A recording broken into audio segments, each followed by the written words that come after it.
Developer mode gives you access to advanced Android settings, but you can disable it anytime if you no longer need those features. Follow these simple steps to turn off developer mode and restore your phone to its normal configuration.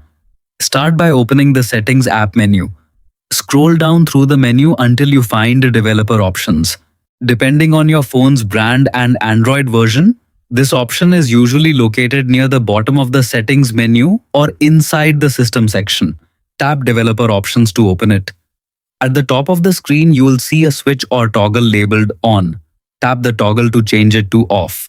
This action disables all developer-related features, preventing accidental changes to advanced system settings that could affect your phone's performance or behavior. Once you've turned the toggle off, press the back arrow in the top left corner or use your phone's back gesture to return to the main settings menu.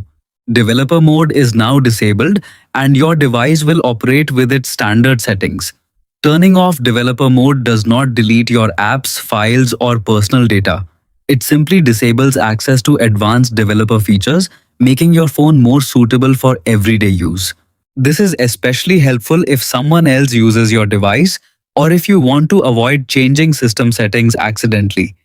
In just a few simple steps, you've successfully turned off developer mode on your Android phone.